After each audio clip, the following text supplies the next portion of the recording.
Assalamualaikum warahmatullahi wabarakatuh. Selamat sore. Waalaikumsalam warahmatullahi wabarakatuh. Awalnya berjalan dengan baik, namun saat ini muncul polemik. Tes wawasan kebangsaan yang semula baik kini justru memicu konflik. Calon aparatur sipil negara harus memiliki nasionalisme, berwawasan kebangsaan dan tidak egois. Lalu seperti apa dan sebetulnya bagaimana tujuan dari diadakannya tes wawasan kebangsaan ini, dan juga bagaimana urgensi dari wawasan kebangsaan untuk aparatur sipil negara. Bersama dengan saya Ulil Albab akan kita ulas dengan lebih detail terkait dengan bagaimana pentingnya wawasan kebangsaan untuk ASN. Dan telah hadir di studio TVRI Jawa Tengah Kepala Badan Kesatuan Bangsa Politik Kesbang Pol Jawa Tengah, Bapak Hairudin SHMH. Selamat sore Pak Hairudin. Selamat sore Mas Ulil. Kabar baik Bapak? Alhamdulillah baik. Alhamdulillah luar biasa. Dan yang kedua sudah hadir juga bersama dengan kita Dekan Fakultas Pendidikan Ilmu Pengetahuan Sosial dan Keolahragaan UPGRIS, Dr. Agus Sutono. Selamat sore Pak Agus. Selamat sore Mas Ulil. Kabar baik ya? Alhamdulillah. Alhamdulillah, baik, luar biasa. Dan para pemirsa TVRI Jawa Tengah dimanapun Anda berada, kami mengundang Anda apabila Anda memiliki argumentasi, memiliki opini terkait dengan tema ini, bisa langsung bergabung bersama dengan kami di sini di 0246707500. Dan saya langsung bertanya kepada Pak Agus dan juga Pak Hairudin di sini. Di sini kita sepakat ya Pak ya bahwa wawasan kebangsaan ini adalah hal yang sangat penting seperti itu. Nah, kalau anak muda ini akan tanya lagi, penting aja atau penting banget, Pak Hairudin? Penting banget. Penting banget. Penting banget. Seperti apa? Penting bangetnya nih seperti apa, Pak? Wawasan kebangsaan itu kan cara berpikir ya, cara pandang. Ya. Bagaimana kemudian setiap kita sebagai anak bangsa ini memiliki cara berpikir, cara pandang yang mengutamakan persatuan dan kesatuan, mengutamakan rasa nasionalisme, rasa cinta terhadap bangsa dan negara ini, bahkan itu semua di atas kepentingan pribadi kita, di atas kepentingan golongan kita. Maka bagi saya ini penting, bahkan bukan saja bagi ASN sebenarnya, untuk pentingnya urgensinya wawasan kebangsaan. Semua anak bangsa saya kira penting untuk memahami, kemudian melakukan dalam tindakan bagaimana kita mengedepankan persatuan, mengedepankan nasionalisme, ada rasa cinta, ada rasa bangga terhadap bangsa ini. Baik, Pak Agus, penting saja atau penting banget Pak? Saya kira wawasan kebangsaan menjadi satu hal yang pertama sangat penting. Sangat penting. Dan dia saya kira tidak bisa ditawar. Tidak bisa ditawar lagi? Tidak bisa ditawar lagi, karena perubahan-perubahan yang terjadi saat sekarang ini, kita sebagai bangsa dalam era globalisasi ini, tantangannya tidak semakin mudah, tetapi justru semakin kompleks. Apalagi disrupsi teknologi, saya kira itu juga menjadi tantangan yang luar biasa, sehingga kemungkinan-kemungkinan terhadap hal-hal yang sebetulnya unpredict sebelumnya tentang kita hidup sebagai bangsa ini akan sangat rentan sekali. Ya. Kemudian fenomena-fenomena yang muncul saat ini, kita bisa melihat bagaimana budaya lain masuk ke negara kita, dan ini juga disampaikan oleh Presiden Jokowi pada saat Hari Lahir Pancasila kemarin begitu. Kemudian apakah nantinya dari wawasan kebangsaan ini adalah sesuatu yang akan terus berkembang, atau ini adalah nilai-nilai yang tidak boleh berubah sebetulnya, Pak Agus? Oke, saya kira hal yang penting untuk diikat lebih dahulu ada 4 hal di situ. Satu, bahwa Pancasila sebagai dasar negara, ideologi negara juga pandangan hidup. Kemudian ada Undang-Undang Dasar 1945, kemudian ada semangat Bhinneka Tunggal Ika, dan tentu saja itu terikat dalam satu kesatuan kita sebagai negara dan bangsa, yaitu NKRI. Maka sebagai cita-cita itu tidak berubah. Yang akan berubah tentu bagaimana cara kita mensikapi perubahan-perubahan itu. Karena ini bicara soal nilai yang tidak boleh kemudian kita tawar-tawar lagi. Karena ini adalah bagian dari sejarah, tidak hanya sejarah, tapi dinamika yang kita melaluinya bisa berpegang teguh hingga saat sekarang ini. Yeah. Yang berbeda saya kira bukan pada 4 hal ini, tetapi bagaimana kemudian kita bisa menyusun strategi, kemudian bisa mengikuti dinamika perkembangan tentang pendekatannya. Jadi bukan pada 4 hal ini. Kalau 4 hal ini saya kira tidak bisa ditawar lagi ketika kita sepakat bahwa Indonesia ini sebagai NKRI dengan 4 hal itu. 4 pilar kebangsaan itu tadi ya Pak ya? Saya kira itu sudah diselesaikan di tingkat MK pada waktu itu, bahwa penggunaan 4 pilar kebangsaan bukan lagi sebagai hal yang dibenarkan, karena Pancasila itu sebagai dasarnya, bukan sebagai secara epistemologis bahwa dia Pancasila ini sebagai dasarnya, jadi bukan bagian dari pilar, dan itu sudah selesai sebetulnya. Maka ini kita sebut sebagai konsensus bersama ya tentang kita hidup sebagai bangsa Indonesia ini. Ya. Saya kira itu konsensus bersama dengan 4 hal tadi yang sudah Bapak sebutkan. Kemudian Pak Herudin, untuk terkait dengan tes wawasan kebangsaan ini yang biasa dilakukan untuk calon aparatur sipil negara, itu sebetulnya tujuannya apa, Pak? Tentu saja tujuannya menyamakan frame, menyamakan pemahaman terkait dengan wawasan kebangsaan ini. Artinya seorang ASN itu harus punya pemahaman yang sama terhadap tadi 4 konsep dasar bernegara. Lah, karena apa?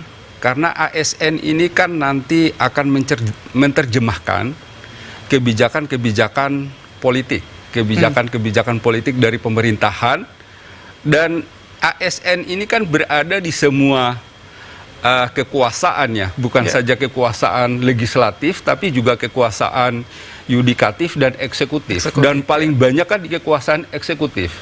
Lah, dia menerjemahkan kebijakan-kebijakan itu dalam bentuk program-program anggaran, kemudian dalam bentuk pelaksanaan kegiatan. Lah, ini kalau bingkai pemikirannya tidak sama, tentu saja nanti akan menyulitkan untuk pelaksanaan program-program pembangunan dan pemerintahan. Dan kalau menurut saya sebenarnya bukan sekedar masuk tes pegawai ataupun CPNS untuk pemahaman wawasan kebangsaan ini. Tapi wawasan kebangsaan ini mestinya harus menjadi konsumsi harian kita. Nah, bagaimana cara berpikir kita adalah cara berpikir yang Pancasilais, kemudian kebinekaan, lalu kemudian kebudayaan Indonesia yang mewarnai kehidupan kita sehari-hari.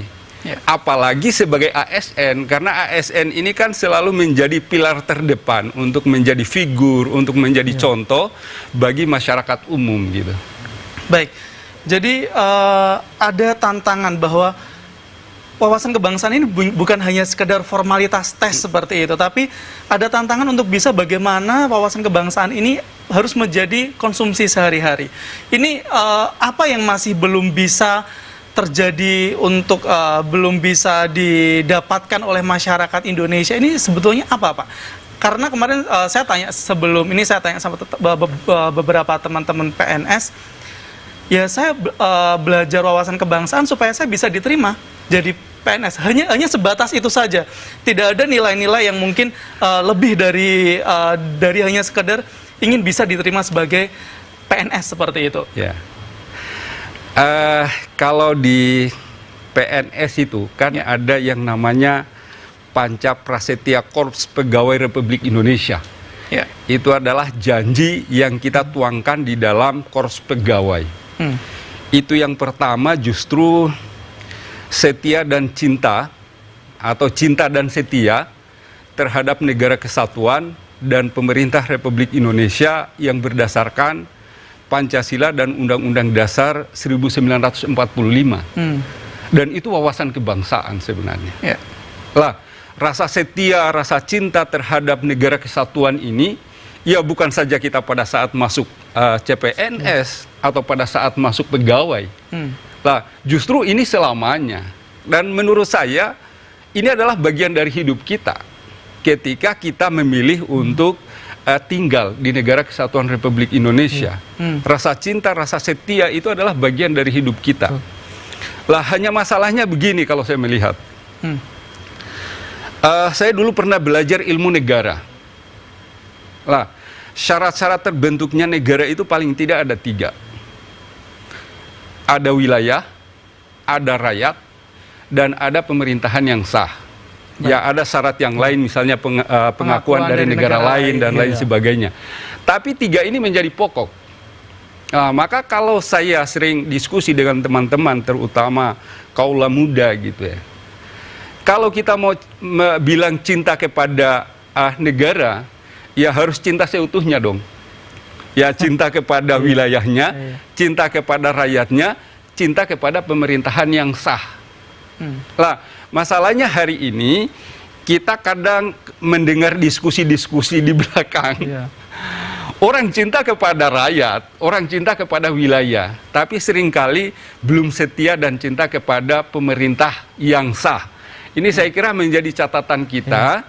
Karena apalagi seorang ASN, kalau dia melakukan perlawanan terhadap pemerintahan yang ada, ya saya kira enggak pas untuk menjadi ASN. Karena ASN itu abdi negara yang menjalankan kebijakan-kebijakan pemerintah. Semua kebijakan dari pemerintah pusat misalnya itu harus diterima semua seperti itu, Pak? Dijalankan oleh harus dijalankan ASN. Semuanya. Karena nggak mungkin, maaf, pejabat-pejabat politik terjemahkan, melaksanakan sendiri. ASN yang menjalankan.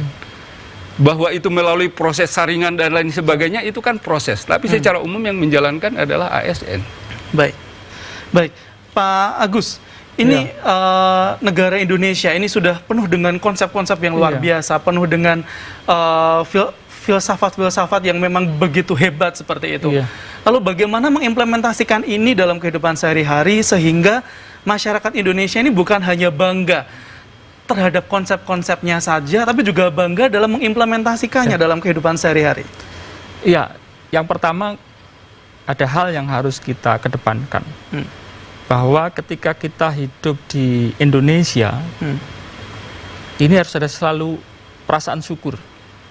Kenapa? Karena kita bisa beragama secara baik, sesuai dengan keyakinan kita masing-masing, bekerja dengan baik tanpa halangan dan sebagainya. Mari kita bandingkan ketika kita berada pada negara-negara konflik yang misalnya untuk mencari hidup saja susah, bertahan hidup saja susah dan sebagainya. Saya kira hal-hal yang kita alami sebagai warga bangsa sampai saat ini, salah satunya adalah karena nilai-nilai dasar yang dibawa sebagai ideologi Pancasila yang mengatasi banyak perbedaan. Karena Pancasila juga disebut sebagai rumah besar kita. Rumah besar bangsa Indonesia yang terdiri dari banyak multi etnis, saya kira ya Pak Karudin ya. Jadi multi etnis, multi agama dan sebagainya. Dan ini kita bisa berkaca pada negara-negara di luar, misalnya taruhlah Yugoslavia yang menjadi contoh terkenal ya Pak ya, bagaimana ketika negara itu tidak memiliki semangat nasionalisme mereka terpecah dalam kelompok-kelompok etnis tertentu, kemudian pecah menjadi negara-negara kecil karena faktor-faktor sektarian yang seperti itu. Itu saja, mereka negara-negara yang saya kira dari tingkat pluralitas etnisnya tidak sebanyak di Indonesia. Seperti itu. Maka saya membalikkan logika itu dengan mengatakan bahwa kalau kita bersyukur terhadap apa yang kita hidupi sampai saat sekarang ini, maka sebetulnya inilah bagian dari nilai-nilai Pancasila yang sebetulnya kita hayati, kita hidupi. Banyak yang mungkin berpikir ideologi yang lain lebih menarik dan sebagainya kan gitu. Tapi ketika kita berkaca pada negara-negara seperti itu, saya kira kondisinya tidak seperti di Indonesia. Sehingga bagaimana kita mengimplementasikan, saya pikir dengan hal-hal yang sangat sederhana pun kita sebetulnya secara esensial melaksanakan nilai-nilai Pancasila. Contoh bagaimana kita toleransi kita kembangkan, tidak mengganggu pihak-pihak lain untuk menjalankan ibadahnya, kemudian juga kita secara sederhana mengaplikasikan dalam sikap hidup kita sehari-hari, karena Pancasila itu kan sebetulnya tidak diimpor dari manapun, itu adalah bagian dari yang kita hayati sebagai manusia Indonesia. Sehingga sebetulnya kita tidak perlu melakukan perubahan-perubahan lagi, karena nilai-nilai itu sebenarnya kita hayati dalam kehidupan ini. Contoh gotong royong, saya kira itu bagian yang tidak perlu dicari dari tempat lain, karena itu dihidupi oleh kita sebagai masyarakat Indonesia. Baik. Maka dalam implementasi sederhana-sederhana seperti itu sebetulnya yang kita butuhkan, yang kita laksanakan. Dan beberapa contoh lain saya kira. Baik. Kepedulian sesama, kemudian kepedulian dengan lingkungan, gotong royong itu memunculkan rasa bangga dan kecintaan terhadap negara Indonesia, seperti itu ya Pak ya. Baik, Pak Hairudin, kemarin Pak Jokowi, Pak Presiden ini memberikan sambutan dalam Hari Lahir Pancasila bahwa jangan sampai ada kompetisi antar ideologi. Nah, ini sepertinya sudah ada Pak Presiden ini mencium ada aroma-aroma ideologi-ideologi lain yang berkembang seperti itu. Nah, dari pemerintah sendiri upaya untuk bisa membendung ini seperti apa, Pak? Ya, saya kira memang ideologi transnasional ini kan berusaha terus juga masuk dalam berbagai bentuknya. Ya. Bahkan kita sering mengatakan bahwa hari ini kita perang bukan lagi angkat senjata, tapi kemudian sudah proxy war ya. Jadi sudah perang ideologi, perang narkoba, kemudian faham-faham misalnya radikalisme, terorisme, ini kan luar biasa. Lalu bagaimana kemudian kita mensikapi itu semuanya? Kebetulan memang Kesbangpol ini salah satu OPD di Pemprov Jateng yang bertugas untuk menjaga ideologi. Sebenarnya bukan saja ideologi sosial, ideologi politik, ekonomi, sosial, budaya. Itu memang kami banyak melakukan kegiatan-kegiatan yang berhubungan dengan menguatkan ideologi bangsa ini. Dan kebetulan kami juga kemarin baru saja melaksanakan kegiatan di Solo. Tempatnya di Taman Budaya, menghadirkan Pak Prof Haryono juga dari BPIP, ada Pak Gubernur juga di situ, dihadiri Pak Gibran juga, Pak Wali Kota, lalu kemudian ada narasumber dari pers juga, dari Solo Pos, kemudian ada Pak Haryanto Halim dari pengusaha juga, bahkan ada Pak Kiai juga yang dari Solo, yang pesertanya kebetulan kemarin itu hadir secara daring 50 orang, kemudian yang hadir daring itu hampir 1.000 orang, rata-rata sepakat dengan penguatan terhadap ideologi bangsa ini, tidak ada pertentangan terhadap Pancasila. Jadi saya kira memang hanya kelompok-kelompok kecil sih yang membicarakan kaitan dengan ideologi lain selain Pancasila. Tapi ini pun juga saya kira harus kita waspadai, karena ideologi ini kan masuknya seperti air mengalir ya. Jadi kadang-kadang tidak terasa, tapi itu ternyata jalan terus. Saya kira memang harus kita antisipasi. Dan maaf, ini tugas kita semuanya saya kira, termasuk para pemirsa yang ada di rumah, terlebih lagi bagi kalangan milenial, saya mungkin juga pesan juga, ayo sama-sama kita kuatkan, kita jaga ideologi ini, karena ini adalah salah satu atau bahkan pusaka warisan yang ditinggalkan oleh pendiri bangsa ini. Baik. Dan para pemirsa TVRI Jawa Tengah dimanapun Anda berada, kami mengundang Anda apabila Anda memiliki argumentasi, memiliki opini atau punya pendapat seperti itu, atau punya pertanyaan, bisa langsung bergabung di sini di line interaktif kami di 02467075000. Nanti para pemirsa TVRI Jawa Tengah akan bisa langsung berbincang atau bertanya dengan Kepala Kesbangpol Jawa Tengah Bapak Hairudin, atau dengan Dekan dari Fakultas Pendidikan Ilmu Pengetahuan Sosial dan Keolahragaan UPGRIS, atau pakar dari ideologi Pancasila ini ada Pak Agus Sutono, begitu ya. Pak Agus, saat ini ketika mahasiswa lulus ditanya kemudian pengen jadi apa, sebagian besar itu pengen jadi PNS, pengen jadi aparatur sipil negara. Nah, kemudian ketika mereka mau menjadi PNS, ada tes, salah satunya adalah tes wawasan kebangsaan.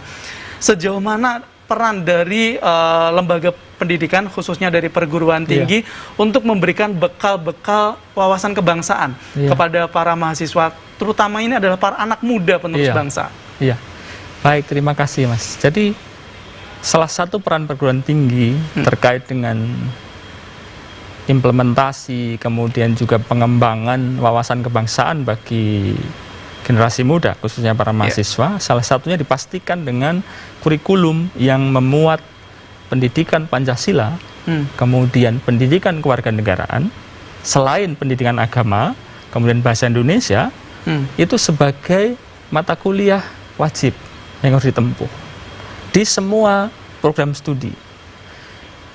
Karena ini menjadi penting ketika kemudian generasi muda itu khususnya yang menempuh pendidikan tinggi tetap dikawal melalui kurikulum pendidikan tinggi, salah satunya memasukkan mata kuliah ini sebagai mata kuliah wajib.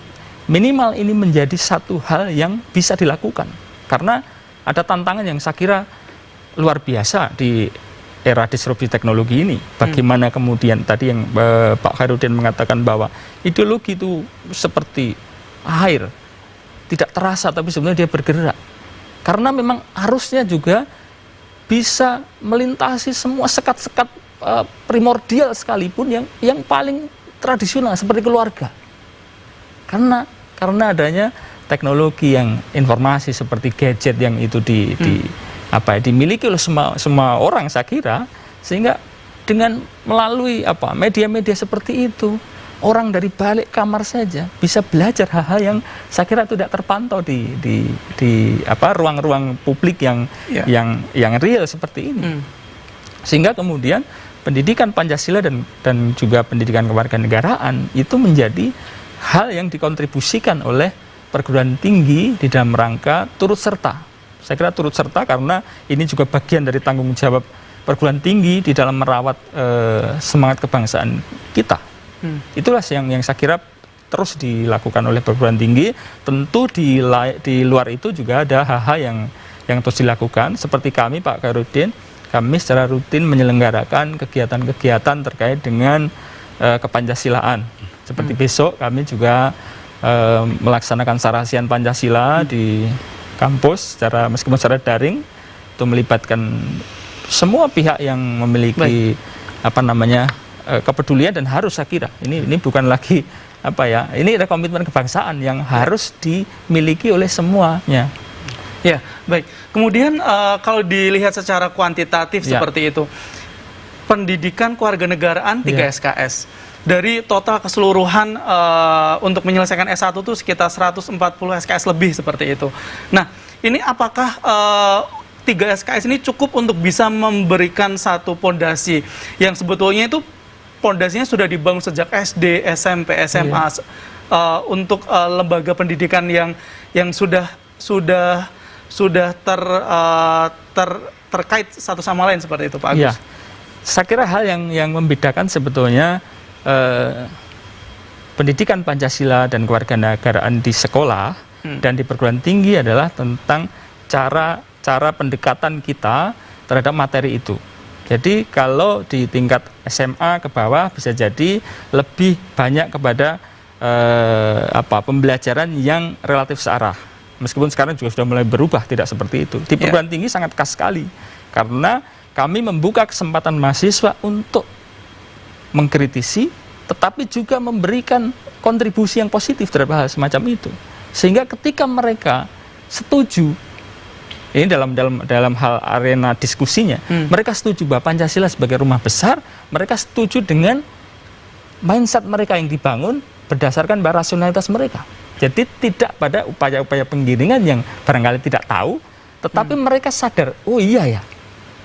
Jadi lebih pada penekanan pada metodologi penyampaiannya, sehingga ketika mereka mengerti tentang materi itu, setuju tentang materi itu, khususnya tentang ideologi, oh iya karena memang benar ya, kan gitu. Dan di perguruan tinggi ada 4 SKS. 4 SKS. Jadi 4 SKS. Pendidikan Pancasila kebetulan di Universitas PGRI Semarang sejak dulu itu tegas bahwa sebagaimana juga amanat di Permen, itu bahwa pendidikan Pancasila 2 SKS, pendidikan kewarganegaraan 2 SKS. Itu wajib bagi semua mahasiswa di semua program studi. Baik, Pak Hairudin, ini ada yang kemarin saya amati di acaranya Pak Hairudin ini, ada statement dari Pak Wali Kota yang pada saat itu mengatakan bahwa generasi muda ini harus bisa bagaimana mengangkat hal-hal yang baik, prestasi-prestasi dari negara, bukan hanya sekedar memberikan kritik kemudian memviralkan hal-hal yang memang tidak produktif seperti itu yang coba dikritik oleh Wali Kota Surakarta. Ini ada satu, ini bisa memunculkan satu polemik bahwa apakah memang ada kecenderungan generasi muda kita ini melakukan hal-hal seperti itu, Pak Hairudin? Saya kira itu memang bisa kita lihat kalau kita sehari-hari membuka HP kita. Itu kan di situ ada narasi-narasi yang selalu saja saling kontra. Ada narasi positif dan ada juga narasi negatif. Lah tentu semua ini kan yang memunculkan juga di antara kita anak bangsa ini. Maka saya kira himbauan Pak Wali Kota bagaimana kemudian kita sebagai generasi muda khususnya yang menjadi peserta kemarin itu kemudian bagaimana menarasikan hal-hal yang positif di dalam media sosial, di dalam kehidupan kita ini. Lah termasuk juga sebenarnya bukan sekedar dalam narasi, tapi tindakan-tindakan nyata kita, bagaimana menjadi tindakan-tindakan yang sesuai dengan nilai-nilai kebangsaan kita. Karena sebenarnya kalau bicara nilai kebangsaan, dari nilai ketuhanan di Pancasila, lalu kemudian nilai kemanusiaan, nilai persatuan, nilai musyawarah kerakyatan, nilai keadilan sosial, kan sebenarnya kita sudah ada semua intisarinya di situ. Lah tinggal kita ini sebenarnya ini tadi setia apa enggak terhadap nilai-nilai kebangsaan, terhadap negara kesatuan Republik Indonesia ini. Dan saya sebagai orang Kesbangpol, saya sangat optimis bahwa generasi muda kita akan mendukung untuk narasi-narasi positif dalam rangka mendukung wawasan kebangsaan yang lebih baik ke depannya. Baik, ini masih terkait dengan wawasan kebangsaan. Ini bisa coba diluruskan terkait dengan demokrasi. Banyak sekali orang-orang yang akhirnya melakukan hal yang keras, melakukan kritik yang pedas, melakukan hal-hal yang justru anarkis begitu dengan dalih ini adalah demokrasi gitu. Saya apa yang saya lakukan ini dilindungi oleh undang-undang seperti itu. Apakah ini memang seperti itu? Kritik seperti apa yang memang bisa disampaikan oleh generasi muda seperti apa, Pak Hairudin? Ya, mungkin saya bicara sedikit ya terkait dengan dasarnya demokrasi ini ya. Sering kita mengartikan demokrasi ini kebebasan. Mungkin seperti Indonesia misalnya, kita negara demokrasi. Apa sih ciri utama dari negara demokrasi itu? Lah, ciri utamanya adalah adanya pemisahan kekuasaan antara eksekutif, legislatif, dan yudikatif. Lah, tetapi pemisahan kekuasaan yang ada di negeri ini kan pemisahan kekuasaan yang tidak mutlak, tetapi pemisahan kekuasaan yang saling ada check and balance, ada sinergi di situ. Lah, lalu kemudian kalau demikian kan sebenarnya tidak ada lembaga yang sangat super power sekali gitu ya, karena semuanya saling mengontrol. Tapi memang faktanya seringkali yang posisi selalu dikontrol ini kan eksekutif. Selalu dikontrol kan eksekutif gitu ya. Lah karena apa? Eksekutif juga kekuasaannya besar. Dia membina masyarakat, mengendalikan masyarakat, melaksanakan pembangunan. Saya kira wajar saja. Lah kalau menurut saya, kalau itu sepanjang kritik, bangun, lalu kemudian masukan, sah-sah saja, ini kita bernegara demokrasi. Yang repot itu kalau melakukan perlawanan. Lah kalau perlawanan ini, kalau menurut saya ini merepotkan. Mestinya energi itu kita mau gunakan untuk membangun, kita mau gunakan untuk maju, lah habis untuk terkuras pada hal-hal yang sebenarnya kontraproduktif. Perlawanan ini dalam arti seperti apa? Apakah oposisi itu juga merupakan perlawanan atau seperti apa, Pak? Perlawanan itu faktanya misalnya bahasa-bahasa yang kontra narasi, anti pemerintah, anti apa? Kalau saya bilang kalau di medsos itu ya ada ujaran kebencian gitu ya. Iya. Itu kan perlawanan kalau menurut saya. Dan ini kan harus diimbangi dengan narasi-narasi positif. Karena maaf, kita ternyata tidak mampu untuk menghentikan itu, harus kita akui. Maka satu-satunya jalan adalah kita kontra dengan narasi-narasi yang positif. Siapa yang akan melakukan itu? Ya anak bangsa juga yang peduli terhadap bangsa ini.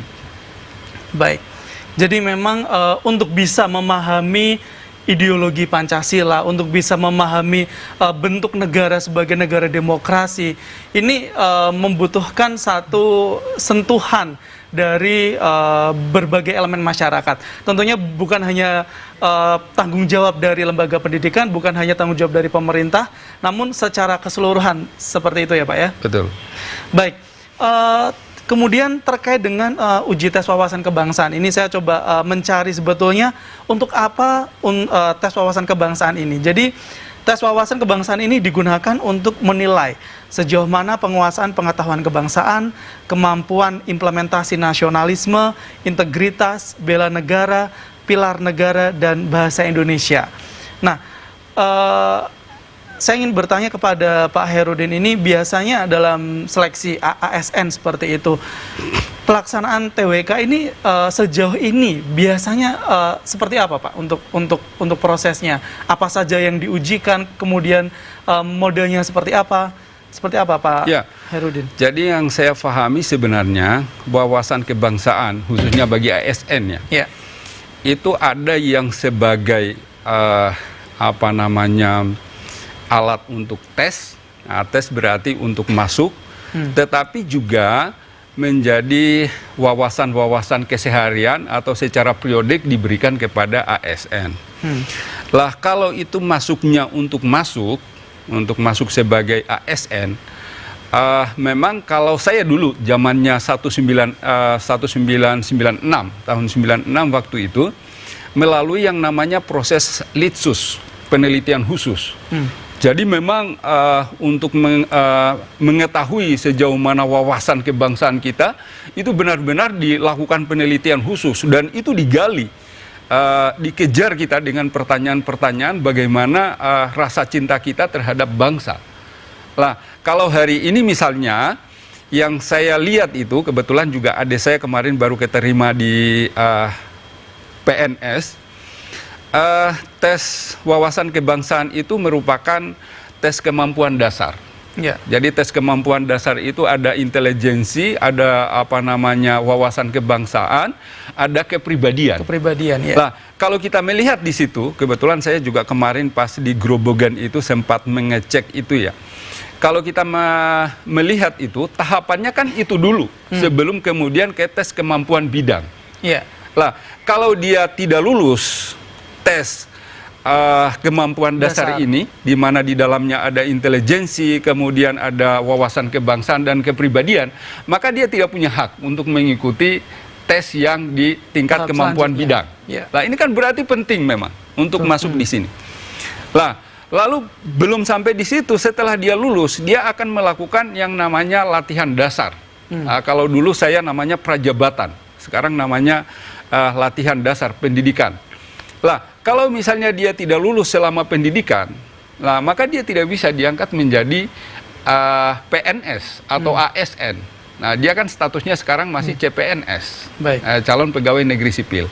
Lah, kemudian pada saat nanti diangkat menjadi PNS, dia akan disumpah dan dia akan menyampaikan sumpah bahwa dia akan berjanji itu tadi setia dan taat kepada negara kesatuan dan pemerintah Republik Indonesia yang berdasarkan Pancasila dan Undang-Undang Dasar 1945. Baik. Jadi saya kira memang menjadi keharusan untuk wawasan, baik tes maupun pemahaman wawasan kebangsaan. Maka saya tadi tidak sepakat ketika tes wawasan kebangsaan itu, pemahaman wawasan kebangsaan itu hanya digunakan untuk tes masuk saja. Enggak, nanti akan di dalamnya juga akan berhadapan lagi dengan materi-materi wawasan kebangsaan. Baik, jadi buat mungkin untuk masyarakat Jawa Tengah di sini yang sedang nonton TVRI Jawa Tengah, apabila ada pemikiran bahwa saya belajar ini cuma pengen jadi PNS seperti itu, cuma pengen jadi ASN, tapi nyatanya setelah diterima pun juga akan masih terus diolah ya Pak ya. Jadi tes wawasan kebangsaan ini bukan hanya sekedar untuk masuk ASN saja, tapi setelah menjadi ASN pun juga nanti akan ada proses selanjutnya seperti itu ya Pak ya. Baik, kemudian Pak Agus Sutono, ini kalau melihat dari tujuan-tujuan tadi, dilakukannya tes wawasan kebangsaan ini untuk bisa menilai sejauh mana pengetahuan kebangsaan, kemudian implementasi nasionalisme, apakah perangkat atau instrumen yang digunakan untuk tes ini sudah sesuai dan bisa melihat untuk bisa mengukur sejauh mana nilai nasionalisme seperti itu? Baik, hal yang perlu kita perhatikan yang pertama tentu saya sepakat dengan Pak Herudin bahwa memang secara regulatif bahwa ASN itu sebagaimana ada di dalam Undang-Undang Nomor 5 Tahun 2014. Baik, Pak ASN. Agus bisa ditahan dulu, ini baru saja kita memasuki waktu maghrib. Dan kita akan lanjutkan dialog publik terkait dengan bagaimana pentingnya wawasan kebangsaan untuk para PNS atau para ASN usai kumandang adzan maghrib yang berikut ini.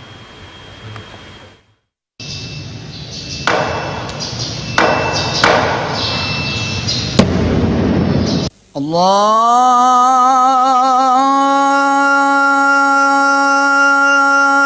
Akbar, Allahu Akbar, Allahu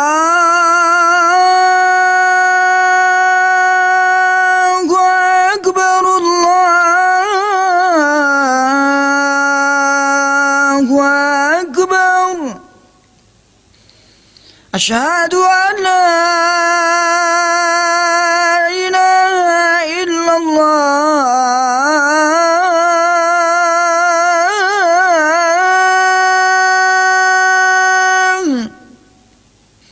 Asyhadu an la ilaha illallah.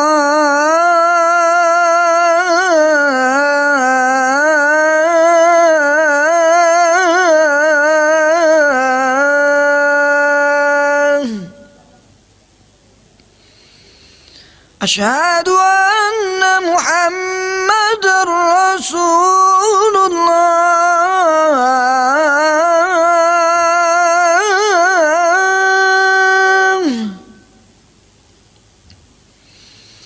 Asyhadu anna Muhammadar Rasulullah.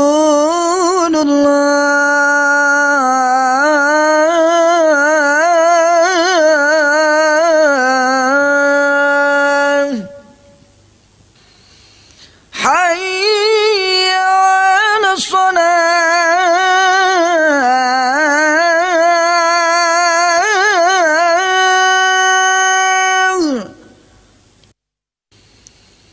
Hayya 'alas shalah.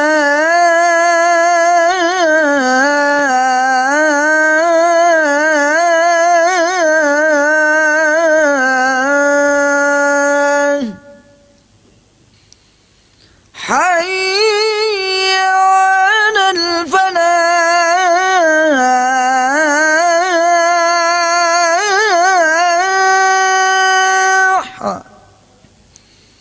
Hayya 'alal falah.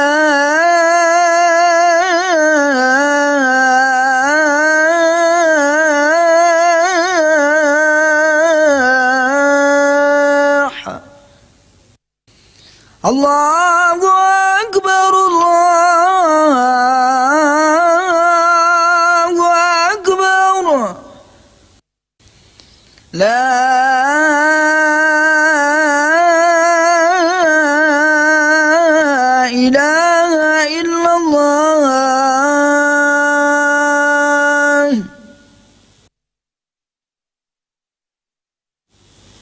اللهم رب هذه الدعوة التامة والصلاة القائمة آتي سيدنا محمد الوسيلة والفضيلة والشرف والدرجة العالية الرفيعة وبعثه مقاما محمودا الذي وعده إنك لا تخلف الميعاد.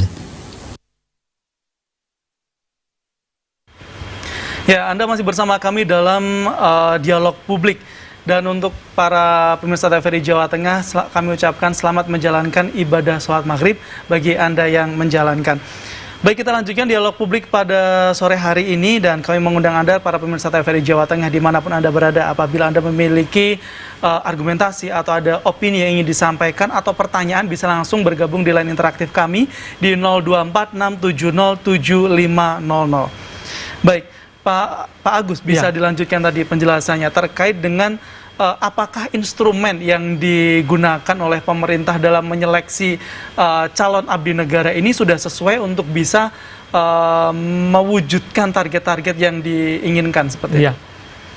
Saya mengawali hal ini dari apa yang ada secara regulatif di Undang-Undang Nomor 5 Tahun 2014 tentang ASN.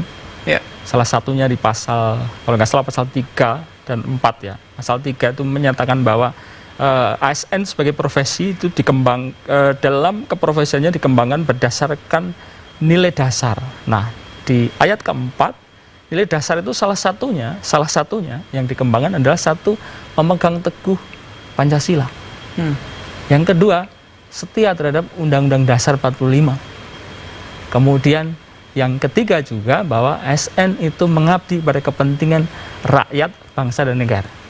Secara esensial seperti itu. Sehingga kemudian menegaskan lagi apa yang tadi sudah disampaikan Pak Khairuddin, tes kebangsaan tidak saja memiliki fungsi secara kognitif, mengukur bagaimana tingkat pengetahuan, pemahaman ASN yang merupakan, kalau di undang-undang ini tadi menjadi pihak yang sangat luar biasa sekali tanggung jawabnya terhadap negara. Karena kita bisa bayangkan kalau seorang abdi negara misalnya tidak memahami secara kognitif tentang Pancasila dan dasar-dasar kebangsaan lainnya itu, kita tidak bisa berharap lagi, kan gitu. Oleh karena itu kemudian instrumen-instrumen yang dikembangkan, saya kira pertama adalah bagaimana membangun basis kognitif terhadap dasar ideologi negara dan 4 konsensus kebangsaan kita.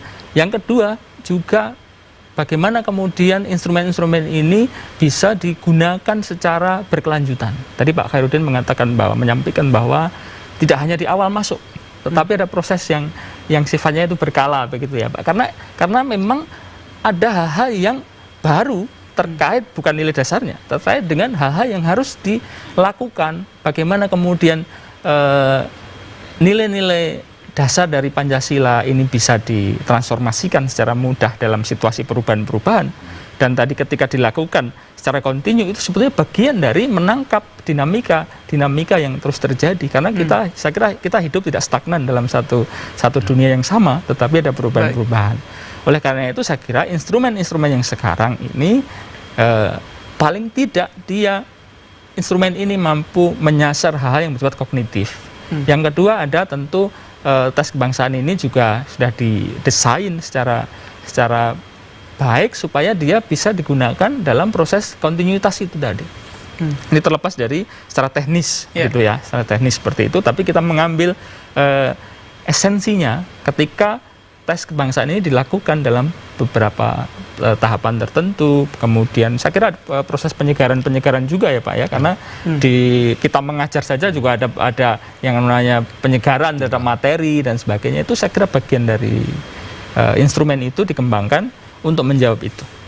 Baik, kemudian misalnya apakah dengan menjawab soal pilihan ganda A, B, C, D seperti itu, ini bisa menggambarkan nilai nasionalisme seseorang? Atau hanya sekedar pengetahuan dari sisi kognitif saja, atau bisa lebih mendalam dari sisi afektif sampai dengan tingkat behaviornya seseorang seperti itu?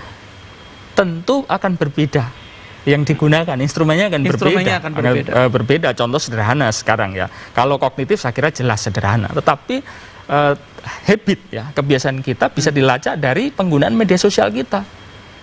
Di media sosial kadang-kadang kita bisa melihat itu wajah asli seseorang kadang-kadang. Bagaimana kita bisa melihat bahwa orang bisa mengumpat, memaki-maki di situ, yang itu di dalam kenyataan real hubungan sosial tidak ditemukan, tetapi di media sosial bisa kita temukan. Termasuk dari narasi-narasi yang kontraproduktif, yang itu kalau kita temukan pada teman-teman di ASN, ini kan sangat mengingkari apa yang ada di dalam tadi undang-undang tentang ASN. Bagaimana kemudian dia wajib memegang teguh Pancasila dan hal yang lain. Habit saya kira bisa didetek dari aktivitas-aktivitas media sosial seperti itu, sehingga tentu berbeda, pendekatannya berbeda. Kalau kita mau melacak aspek kognitifnya, ya tentu dengan instrumen yang berbeda. Kalau habitnya kita bisa lihat dengan instrumen-instrumen yang lain, saya kira seperti itu. Dan itu nggak bisa menjadi alat tunggal. Ya. Jadi ada proses yang lain. Tidak bisa menjadi alat tunggal ya. Jadi harus untuk bisa mengetahui nilai nasionalisme seseorang, loyalitas ini membutuhkan instrumen-instrumen yang lain ya. Tidak bisa hanya sekedar pilihan ganda bisa memperlihatkan hasil dari nilai nasionalisme dan loyalitas seseorang seperti itu. Itu bagian dari salah satu instrumen. Karena instrumen itu tidak tunggal. Saya kira tidak tunggal, tetapi yang paling penting bahwa instrumen yang dikembangkan apapun itu punya orientasi dasar, yaitu bagaimana kita bisa mengetahui rekam jejak seseorang, pemahaman mereka, loyalitas mereka terhadap kehidupan berbangsa dan bernegara. Contoh sederhana tadi saya katakan, kalau di media sosial mengembangkan narasi-narasi yang kontraproduktif terhadap ideologi Pancasila, kan kita bisa melihat, bisa menilai bahwa seseorang itu seperti itulah gitu. Saya kira itu. Baik. Terima kasih Pak Agus. Ini sangat mencerahkan sekali begitu. Pak Hairudin, kalau kita melihat isu yang sedang berkembang saat ini sangat ramai. TWK, tes wawasan kebangsaan, yang kemudian dikaitkan dengan apa yang terjadi di Komisi Pemberantasan Korupsi. Pak Hairudin melihat fenomena ini seperti apa, Pak? Ya, kalau saya melihat itu tadi, ASN itu wajib hukumnya untuk tes wawasan kebangsaan. Ya. Apakah itu dia melalui proses tadi lewat masuk CPNS, ada tes kognitif, atau mungkin ada model yang lain, tetapi untuk prinsipnya untuk menjadi seorang ASN, dia harus punya wawasan kebangsaan. Dia harus punya frame wawasan kebangsaan, karena dia ketika menjadi ASN itu punya tanggung jawab moral, bukan sekedar kewajiban moral, tapi juga tanggung jawab moral. Bagaimana kemudian harus menjadi contoh, harus menjadi figur untuk selalu setia dan cinta terhadap NKRI. Tanah air. Baik. Tanah air. Kemudian apakah yang terjadi di KPK ini sudah berjalan sesuai dengan semestinya? Kalau kita lihat tes wawasan kebangsaan begitu, secara umum itu seperti yang tadi saya sampaikan, ada soal pilihan ganda, kemudian mengerjakan melalui komputer seperti itu. Nah, apakah ada standar seperti itu, atau yang dilakukan di KPK ini kan metodenya menggunakan wawancara? Nah, ini apakah itu sudah sesuai, atau memang seharusnya bisa disamakan dengan ASN-ASN yang lain seperti itu? Itu tadi yang saya sampaikan. Jadi instrumen untuk mengukur wawasan kebangsaan seseorang itu tentu dinamis, dari zaman ke zaman, tentu tidak stagnan. Seperti saya misalnya mencontohkan, dulu saya didalami masalah wawasan kebangsaan saya ketika tahun 96 masuk CPNS, itu melalui Litsus, penelitian khusus. Dan waktu itu saya ditanya terkait dengan kesetiaan terhadap NKRI, termasuk organisasi-organisasi terlarang yang tidak boleh kita sentuh. Lalu hari ini misalnya, itu masuk dalam, orang mau masuk CPNS, itu masuk dalam tes kemampuan dasar. Ya kan berarti sudah berbeda. Tentu seperti misalnya di KPK, ini kan juga mereka tidak melalui proses CPNS seperti masuk baru. Bisa saja instrumennya itu berbeda. Tetapi kita juga harus menghormati lembaga yang sudah menghimpun, yang sudah membuat instrumen itu, yang kalau menurut saya sih itu juga sudah melalui proses diskusi misalnya. BAKN kan misalnya ada di sana memang semua terkait dengan ASN, PNS itu kan dikelola di Badan Kepegawaian Negara. Iya. Baik. Dan itu sudah disesuaikan dengan kebutuhan organisasi dan instansi ya Pak ya? Saya tidak melihat persis, tapi saya punya keyakinan itu adalah sesuai dengan karena itu tidak mungkin sama dengan tes masuk CPNS. Saya kira nggak mungkin seperti biasa sama. Begitu ya? Iya, mesti dia akan menyesuaikan dengan itu. Baik, Pak Agus Sutono, ini kalau kita melihat beberapa video yang viral seperti itu, yang juga disampaikan oleh anggota DPR RI terkait dengan tes wawasan kebangsaan yang dilakukan kepada KPK ini, ada pertanyaan-pertanyaan yang sebetulnya kalau dilihat oleh, kalau disaksikan atau diamati oleh masyarakat awam, itu pertanyaan yang tidak wajar. Yang tidak mungkin bisa menggambarkan bagaimana nilai nasionalisme seseorang seperti itu. Kalau dari kacamata atau perspektif pakar sendiri seperti apa, Pak Agus? Iya, saya kira kita harus berhati-hati terhadap judgement tertentu. Apakah itu butir-butir pertanyaan itu misalnya kok tidak sesuai dan sebagainya tanpa melihat utuh. Jadi instrumen seperti itu biasanya kalau di perguruan tinggi mengembangkan soal misalnya untuk mahasiswa baru, itu kan ada juga kepribadian dan sebagainya, ada pertanyaan-pertanyaan seperti itu tidak bisa dilihat dalam satu perspektif tunggal. Misalnya satu pertanyaan saja, kemudian itu digeneralisir sebagai satu hal, wah ini tidak bagus gitu, tanpa kita melihat secara keseluruhan. Sehingga saya menghindari judgement itu karena kita semua saya kira tidak melihat secara detail satu persatu sehingga kita bisa membuat kesimpulan. Karena memang judgement tidak boleh dilakukan ketika kita hanya menerima sedikit informasi, potongan-potongan informasi saja. Sehingga komprehensivitas sesuatu itu tidak akan bisa kita peroleh. Contoh sederhana misalnya kalau kita berbicara sepeda motor, kita hanya diberikan penjelasan hanya dari rodanya, kita tidak akan mendapatkan komprehensivitas. Loh kok hanya rodanya ya? Terus ini gimana ya cara menjalankannya? Sehingga memang kita harus melihat secara komprehensif dulu. Ada saja bisa jadi pertanyaan-pertanyaan tertentu yang merupakan detail, salah satu detail dari instrumen itu sebetulnya secara komprehensif dia akan goalnya ada pada skala sikap apa dan sebagainya. Yang bisa jadi itu berdasarkan kebiasaan di dalam misalnya di perguruan tinggi ya, di dalam pengembangan instrumen apapun itu, penilaian apapun itu selalu saling berkait satu sama lain. Sehingga saya kira kita tidak bisa menjudgment seperti itu. Judgment tidak bisa kita lakukan sebelum kita memperoleh hal-hal yang saya kira sifatnya komprehensif. Komprehensif. Saya kira itu. Ya. Kemudian ketika pertanyaan-pertanyaan pribadi muncul gitu ya, apakah ini hal yang wajar? Apakah dulu Pak Hairudin pada saat penelitian khusus juga diangkat soal hal-hal pribadi seperti itu, Pak? Kalau saya punya pandangan begini, ada pertanyaan standar, tetapi penguji itu dia punya insting sendiri untuk melakukan pendalaman terhadap orang-orang yang subjek-subjek yang akan dites. Dan itu nggak bisa terlalu kaku misalnya. Harus terlalu mengikuti instrumen seperti itu ya. Instrumen seperti itu. Karena kadang untuk mengetahui seseorang itu sikapnya seperti apa, itu harus diberikan dengan pertanyaan-pertanyaan yang nyerempet ke situ gitu ya. Nah, seperti misalnya ketika mendalami Mas Ulil, mendalami wawasan kebangsaan saya dengan wawasan kebangsaannya Mas Agus, mungkin standar pertanyaannya sama.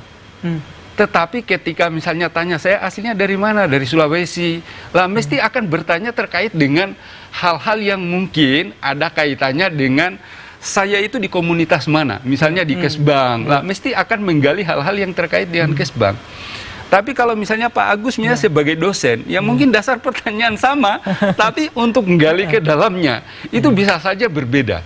Maka saya sepakat dengan Pak Agus, kita nggak bisa menjustis kalau misalnya kita belum melihat secara utuh sebenarnya pertanyaannya seperti apa, karena itu mesti akan saling saling kait-mengkait gitu.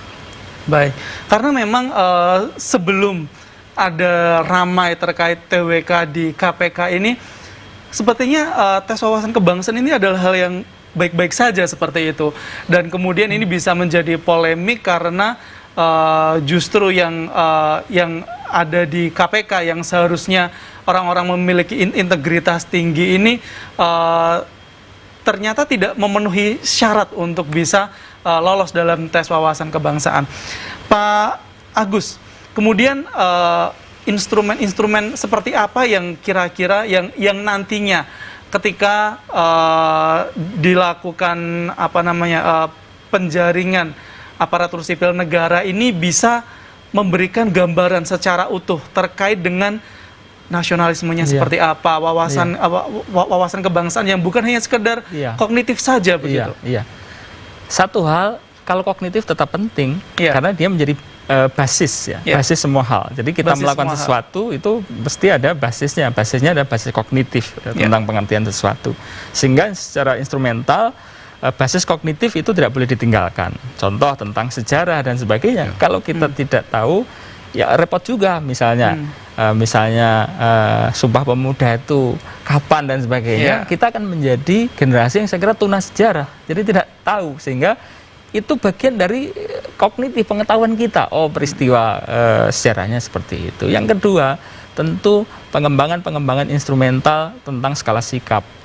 Ini saya kira disusun di dalam banyak rekrutmen kepegawaian di manapun, apalagi di ASN. Skala sikap, contoh-contoh sederhana yang itu menunjukkan kecenderungan kita. Contoh pertanyaan sederhana, kalau teman Anda berbeda dengan kepentingan saudara di dalam hal-hal tertentu, apa yang akan saudara lakukan? Misalnya ada pilihan, saya tidak peduli, saya tidak atau bagaimana sikap kamu ketika teman kamu punya pikiran-pikiran tentang separatisme itu hal yang diperbolehkan. Kalau kemudian skala jawabannya misalnya saya juga setuju, saya tidak mau tahu, itu bisa memberikan gambaran sebetulnya kecenderungan. Memang persis bahwa instrumen ini tidak memberikan nilai kepastian, tetapi kecenderungan. Yang ketiga, tentu kita bisa manfaatkan teknologi yang sangat mudah sekali. Media sosial, bahwa kita semua punya media sosial, entah Facebook, entah apapun. Dari situ bisa dilakukan tracer. Bahwa sebetulnya kepribadian orang ini seperti apa. Apakah sekarang ini di semua hampir semua perekrut tenaga kerja seperti itu akan cek di media sosialnya. Kalau ditemukan orang ini sering mengeluh, sering apa-apa, kita bisa tahu tanpa kemudian harus melakukan pendalaman. Itu adalah bagian pelengkap. Sekali lagi bahwa tidak ada instrumen tunggal. Jadi instrumen itu harus saling melengkapi, dan persis saya kira yang disampaikan Pak Herudin bahwa berkembang sesuai dengan tuntutan zaman. Kalau dulu nggak ada media sosial Pak ya, tapi sekarang itu digunakan, dan itu salah satu cara yang mudah juga untuk mendetek seperti itu. Saya kira itu yang saya sampaikan. Tentu ada BAKN, saya kira juga sebagai pengembang hal semacam itu, tentu lebih juga memiliki pengalaman, tapi basisnya saya kira beberapa hal itu. Seperti itu ya Pak ya. Baik, kemudian ketika ditanya apakah tes wawasan kebangsaan saat ini yang biasa dilakukan oleh para calon pegawai negeri sipil atau CPNS ini sudah sesuai atau mungkin masih ada penyempurnaan lagi Pak Herudin? Ya, kalau masalah penyempurnaan saya kira itu dinamika. Tetapi sebenarnya yang ingin saya sampaikan juga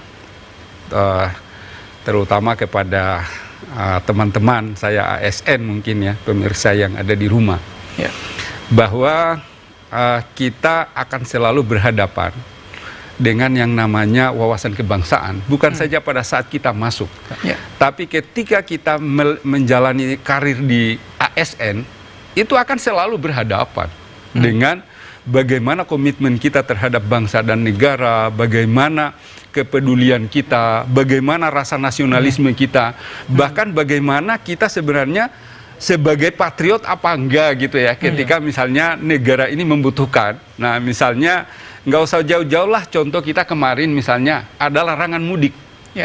Nah mestinya kan juga kita harus berpikir kritis di situ. Kenapa harus dilarang mudik? Nah mudik itu adalah budaya gitu ya. Nah tetapi setelah kita pahami bahwa oh iya resikonya terlalu besar, karena itu terkait dengan kesehatan masyarakat dan kesehatan kita sendiri juga, dan kesehatan keluarga, keselamatan keluarga. Lalu kemudian kita tarik lagi kan, tujuan negara ini yang paling utama justru melindungi segenap bangsa Indonesia dan seluruh rakyat Indonesia. Dan kita sepakat bahwa kesehatan ini menjadi hukum yang tertinggi, keselamatan masyarakat menjadi hukum yang tertinggi. Maka ketika kemudian kita dihadapkan dengan, oh yo harus mudik karena ini adalah budaya, tetapi kita juga harus menyelamatkan bangsa, ya diri keluarga gitu, lah kan kita akan dihadapkan dengan pilihan-pilihan seperti ini. Lah maka kemudian rasa nasionalisme, rasa kebangsaan, rasa patriot itu kemudian teruji bagi kita. Lah kalau kita sebagai ASN lagi-lagi menjadi figur, menjadi contoh. Kalau kemudian kita tidak menunjukkan sikap yang loyal gitu ya terhadap kebijakan-kebijakan yang ada, ya saya kira kita akan sulit selamanya untuk menjadi ASN. Karena misalnya ketika masuk jadi pegawai itu dia CPNS ya. Dia nanti akan disumpah untuk menjadi PNS. Itu juga dia harus mengucapkan bagaimana kesetiaannya terhadap negara, Pancasila dan Undang-Undang Dasar 45. Lalu kemudian kalau berkarir, dia mau naik ke eselon 4, ke eselon berikutnya dan berikutnya, atau mungkin di fungsional, dia akan mengalami proses-proses, dia harus berwawasan kebangsaan. Baik, Pak Hairudin, ini sangat menarik sekali untuk membahas terkait dengan wawasan kebangsaan, Pancasila, ideologi. Ini bisa sangat panjang seperti itu ya. Tapi memang waktu kita hanya 1 jam di sini. Saya ingin minta closing statement dari Pak Agus. Monggo Pak Agus. Ya, terima kasih. Wawasan kebangsaan adalah salah satu kewajiban dan juga tanggung jawab kita semua sebagai warga negara. Terlepas kita sebagai ASN ataupun bukan, karena ini adalah tanggung jawab kita sebagai warga negara, warga bangsa Indonesia. Hal-hal di depan globalisasi saat ini membawa konsekuensi yang sangat serius bagi kehidupan kita semua, keselamatan bangsa dan negara kita, karena satu hal yang harus kita syukuri bahwa kita hidup di alam Indonesia begitu sangat luar biasa, oleh karena kita harus yakini bahwa kita bisa sampai saat ini berada dalam situasi seperti ini, aman, kemudian juga hal-hal yang mendukung tumbuh kembang kita sebagai warga negara, salah satunya karena rumah besar Pancasila, sehingga wawasan kebangsaan menjadi sangat penting. Baik, terima kasih Pak Agus. Pak Hairudin, singkat saja. Ya, wawasan kebangsaan itu pemahaman dan tindakan yang harus kita realisasikan dalam kehidupan kita sehari-hari. Baik, terima kasih Pak Hairudin. Pak Agus sudah hadir bersama dengan kami di Dialog Publik. Dan para pemirsa TVRI Jawa Tengah, kita lahir di Indonesia, sudah semestinya kita mencintai Indonesia dengan segala apa yang ada di Indonesia. Saya Ulil Albab, atas nama kerabat kerja yang bertugas, mohon undur diri. Terima kasih atas kebersamaan Anda. Assalamualaikum warahmatullahi wabarakatuh. Waalaikumsalam warahmatullahi wabarakatuh.